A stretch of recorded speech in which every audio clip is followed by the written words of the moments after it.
Good evening all of you. कैसे हैं आप सभी? आप सभी का बहुत बहुत स्वागत है हमारे यूट्यूब चैनल स्टार्ट माई परीक्षा पे। और मैं आप सभी का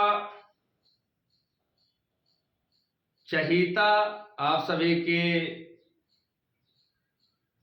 बड़े प्यारे वाले, दुलारे वाले, खुशदिल वाले, खुश मिजाज वाले दीपक सर जी। तो आप सभी का बहुत बहुत स्वागत है। आप सभी को good evening all of you, good evening all of you. हमने और हमारी टीम ने यह सोचा है कि डेली रात को 9 बजे वाली क्लास में एक ऐसी श्रृंखला आप सभी को प्रदान की जाए जो आगे आने वाले समय में प्रतियोगी परीक्षाओं की बहुत भारी संख्या में एग्जाम लगे हुए हैं। यूपी ट्रिपल एससी की लेखपाल की मेंस परीक्षा, पिट परीक्षा, यूपी पुलिस परीक्षा, ग्रुप डी परीक्षा, एनटीपीसी मेंस परीक्षा, इन सब परीक्षाओं में सिर्फ एक छोटी सी क्लास में 10 से 15 मिनट से 20 मिनट की क्लास में आप सभी को एक टॉपिक पूरा क्लियर करवा दिया जाएगा। और वीडियो छोटा सा रहेगा, आप सभी लोग 2 से 3 बार उसको देख लें तो पूरा आप सभी को बहुत सी किताबें पलटने की जरूरत नहीं है। आप सभी को सिर्फ एक बार वीडियो हमारा देख लेना है, उसमें कुछ कमी लगे तो फिर दोबारा देख लेना है, आपको पूरा तैयार हो जाएगा एक बार में जी। इसी कड़ी के साथ हम शुरू करते हैं। जैसा आपने स्क्रीन पर देखा होगा, भारतीय संविधान के प्रमुख भाग हमारे संविधान के प्रमुख भाग जिनको हम एक नजर में कवर करेंगे, एक नजर में एक बार इस स्क्रीन पर देखेंगे और पूरे महत्वपूर्ण भाग समाप्त हो जाएंगे।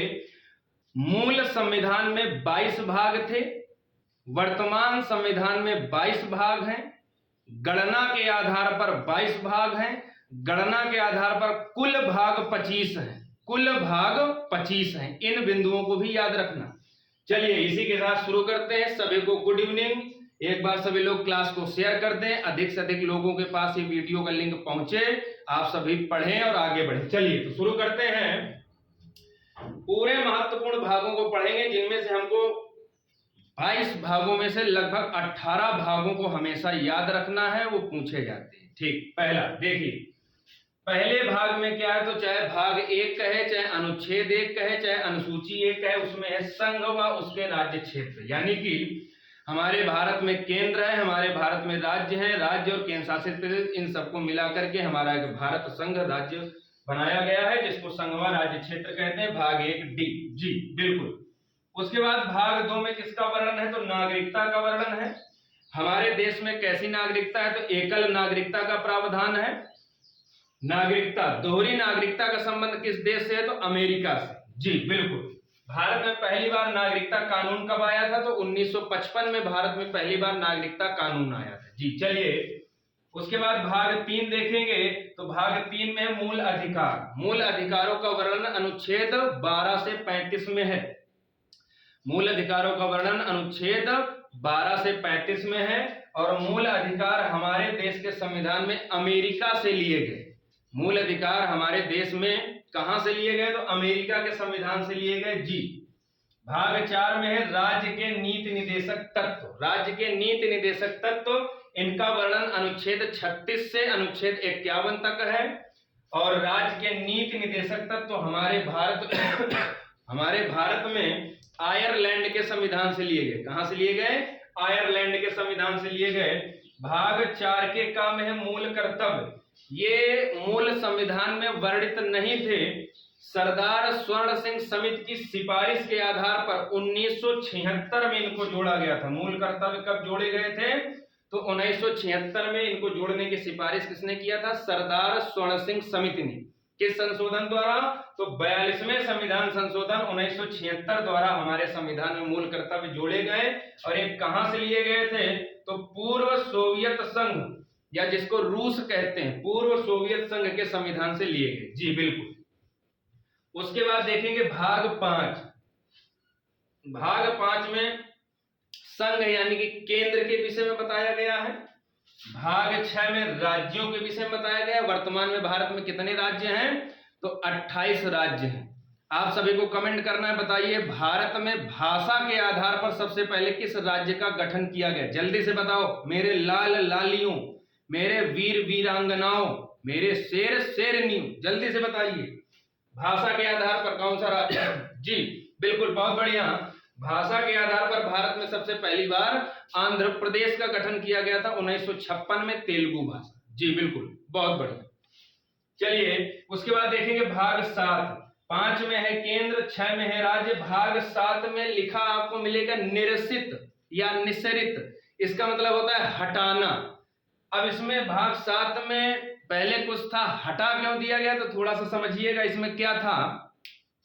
भाग 7 में जो हमारे राज्य हैं भारत के, इन राज्यों को कैटेगरी वाइज बांटा गया था, ABCDE ऐसे करके कैटेगरी वाइज, कि विकासशील राज्य एक तरफ, व्यापारिक राज्य एक तरफ, उद्योग जहां पर होता है एक तरफ, ज्यादा शिक्षा के क्षेत्र में उच्च राज्य एक तरफ। तो ये कुछ कैटेगरी वाइज राज्यों को बांटा गया था। तो ऐसा फिर आगे हुआ कि ये सही नहीं है, सभी को एक साथ लेके चलना है। कैटेगरी वाइज बांटना ये सही नहीं। जिनका एक क्षेत्र कहीं शिक्षा बढ़ी है तो एक क्षेत्र में शिक्षा वाले होंगे तो वहां पर शिक्षा बढ़ती जाएगी, और जहां पर शिक्षा कम है तो फिर उनमें विकास कैसे किया जाए। तो इन सब कारणों से इसको निरस्त कर दिया गया। समझ गए कि भाग 7 में क्या था, तो राज्यों को कैटेगरी वाइज यानी श्रेणी के आधार पर बांटा गया था, तो इसको धीरे से निरस्त कर दिया गया। निरस्त कब किया गया, तो भाग 7 है, इसको 7वें संविधान संशोधन द्वारा 1956 में निरस्त कर दिया गया। याद रखना, भाग 7 को 7वें संविधान संशोधन 1976 द्वारा निरस्त कर दिया गया। उसके बाद देखेंगे 5 में है केंद्र, 6 में है राज्य, 7 हटा दिया गया। तो 8 में क्या होगा, जब 5 में केंद्र, 6 में राज्य, 7 से कोई मतलब नहीं, तो बचा कौन, केंद्र शासित प्रदेश बचे।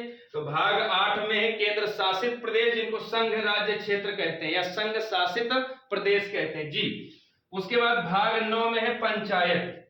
भाग 9 में है पंचायत। जी पंचायत, पंचायत प्रणाली की शुरुआत भारत में सबसे पहले कहां हुई, कमेंट करिए जल्दी से। पंचायत प्रणाली की शुरुआत भारत में सबसे पहले कहां हुई, तो 2 अक्टूबर 1959 को राजस्थान के नागौर जिले से पंचायत प्रणाली की शुरुआत हुई थी। और इसका प्रयोग सबसे पहले पंचायत का कहां किया गया था, तो प्रयोग किया गया था आंध्र प्रदेश में, और शुरू हुई थी राजस्थान में। जी अब भाग 9 को 2 पार्टों में बांटा गया है। नीचे शायद आपको दिख नहीं रहा होगा, हम बता देते हैं, सुनिए ध्यान से। भाग 9 में है पंचायत, और भाग 9 को 2 पार्टों में बांटा गया है, भाग 9 का, भाग 9 का खा।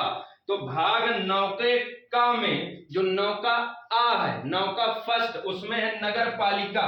9 के का में है नगर पालिका, और भाग 9 के खा में यानी कि 9 के सेकंड में है सहकारी समितियां। तो 9 के का में नगर पालिका और 9 के खा में सहकारी समितियां। किसी को यहां तक समस्या? चलिए आगे देखते हैं। भाग 10 में है जो अनुसूचित जाति और अनुसूचित जनजाति होते हैं, इनके विषय में वर्णन किया गया है भाग 10 में। भाग 11 में क्या है, तो केंद्र और राज्यों के बीच संबंध स्थापित करने के दिशा निर्देश दिए गए हैं भाग 11। जी उसके बाद देखेंगे भाग 12 में, यहाँ पर वित्त, संपत्ति, संविदा और वाद यानी कि पैसे, वित्त से संबंधित कुछ दिशा निर्देश दिए गए हैं भाग 12 में। भाग 13 में क्या है, तो भारत के राज्य क्षेत्र के अंदर यानी कि हमारे भारत देश के अंदर जो व्यापार और वाणिज्य करना, एक राज्य से दूसरे राज्य में कुछ सामान भेजना है, दूसरे राज्य से तीसरे राज्य में कुछ भेजना है, तो इन सबको सुगम बनाना, व्यापार और वाणिज्य भारत के राज्य क्षेत्र के अंदर, इसको बताया गया है भाग 13 में। और भाग 14 में है केंद्र और राज्यों के अधीन सेवाएं, जिनको यूपीएससी और पीएससी कहते हैं। केंद्र में यूपीएससी, राज्य में पीएससी, तो इनकी व्यवस्था की गई है भाग 14 में। भाग 15 बहुत महत्वपूर्ण है, बहुत बार पूछा गया है। भाग 15 इलेक्शन कमीशन यानी कि निर्वाचन आयोग का वर्णन किया गया है भाग 15। जी निर्वाचन आयोग, इसका वर्णन भाग 15 में है। और अनुच्छेद 324 से 329 के का तक निर्वाचन आयोग, 324 से 329 के का तक निर्वाचन आयोग है। जी भाग 16 में है कुछ वर्ग होते हैं, उन वर्गों को विशेष उपबंध दिया गया है, विशेष छूट दी गई है। तो कुछ वर्गों के लिए विशेष व्यवस्था की गई है, जिसका वर्णन भाग 16 में किया गया है। उसके बाद भाग 17 में है राजभाषा, भाग 17 में है राजभाषा, राजभाषा जी। और राजभाषा का वर्णन किस अनुच्छेद में है? तो राजभाषा अनुच्छेद 343 से अनुच्छेद 351 तक है राजभाषा जी। थोड़ा सा समझेंगे। भारत में पहली बार राजभाषा आयोग का गठन कब किया गया? तो राजभाषा आयोग का गठन किया गया था 1955 में, 1955 में। और राजभाषा आयोग ने अपनी रिपोर्ट कब सौंपी? तो 1956 में, 1956 में जी। इस समय राष्ट्रपति कौन था? तो डॉक्टर राजेंद्र प्रसाद इस समय राष्ट्रपति थे। और ये जो भारत में पहला राजभाषा आयोग बनाया गया 1955 में, इसके अध्यक्ष कौन थे? तो इसके अध्यक्ष थे बीजी खेर, बीजी खेर जी। भारत में पहले राजभाषा आयोग के अध्यक्ष जो 1955 में बना था, इसके अध्यक्ष थे बीजी खेर जी। ये जो आप लोग सुने होंगे नाम अनुपम खेर, जानते हो, सुने हो ना? तो ये अनुपम खेर के मामा जी हैं, ध्यान देना जरा। अनुपम खेर के मामा जी हैं बीजी खेर। सच में? अरे सच में नहीं भैया, मजाक कर रहे थे, ठीक जी। तो राजभाषा आयोग के पहले अध्यक्ष बीजी खेर जी। उसके बाद देखेंगे भाग 18, इसमें आपात उपबंध या आपातकाल की व्यवस्था की गई है भाग 18 में, जिसको इंग्लिश में इमरजेंसी कहते हैं। आपातकाल 3 प्रकार के होते हैं, अनुच्छेद 352, अनुच्छेद 356, अनुच्छेद 360। 352 में है राष्ट्रीय आपातकाल जो केंद्र में लगता है, 356 में है राष्ट्रपति शासन जो राज्यों में लगता है, और 360 में है वित्तीय आपातकाल जो पैसे से संबंधित होता है। तो 360 वित्तीय आपातकाल आज तक भारत में कभी नहीं लगा जी। और ये आपात उपबंध या आपातकाल भारत में कहां से लिए गए? तो जर्मनी के संविधान से लिए गए। कहां से लिए गए? जर्मनी के संविधान से। आपातकाल कितने प्रकार के हैं? तो 3 प्रकार के जी। उसके बाद देखेंगे 19 में प्रकीर्ण है, उसका मतलब कुछ नहीं, कभी आज तक पूछा नहीं गया। भाग 20 में देखेंगे, बड़ा महत्वपूर्ण है संविधान संशोधन, संविधान संशोधन जी। भाग 20 और संविधान संशोधन किस अनुच्छेद में है? तो अनुच्छेद 368 में है संविधान संशोधन। भारत में संविधान संशोधन कहां से लिया गया? तो दक्षिण अफ्रीका के संविधान से लिया गया। संविधान संशोधन भारत में कितने प्रकार का होता है? तो 3 प्रकार का होता है, साधारण बहुमत द्वारा, विशेष बहुमत द्वारा, विशेष बहुमत और आधे राज्यों की विधानसभाओं द्वारा पारित होने पर। तो 3 प्रकार का संविधान संशोधन भारत में होता है। 21, 22 भी विशेष कुछ वर्णित नहीं है उनमें। तो ये आपके महत्वपूर्ण भाग रहे जो आज तक की प्रतियोगी परीक्षाओं में सिर्फ इन्हीं से पूछा गया है। और इनमें भी सबसे महत्वपूर्ण कौन है? तो वो ध्यान से सुनिएगा। भाग 1 हमेशा याद रखिएगा, संघ व उसका राज्य क्षेत्र। भाग 2 याद रखिएगा, नागरिकता। भाग 3 याद रखिएगा, मूल अधिकार। भाग 4 याद रखिएगा, राज्य के नीति निदेशक तत्व।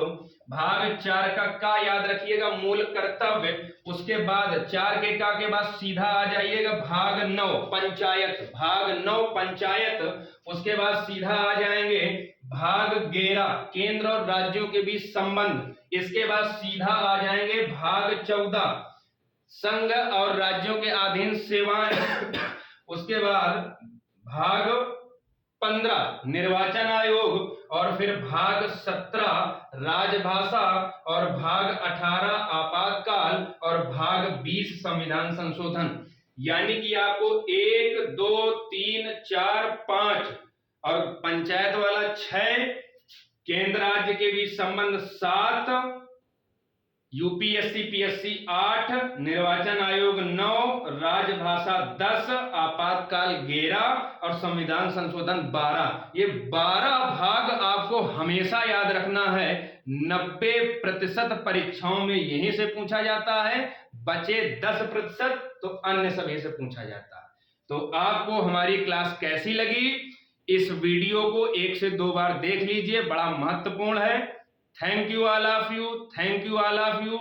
मेरे सभी शेर शेरनियों को, मेरे सभी लाल लालियों को, मेरे सभी वीरों वीरांगनाओं को शुभ रात्रि, शुभ रात्रि जी।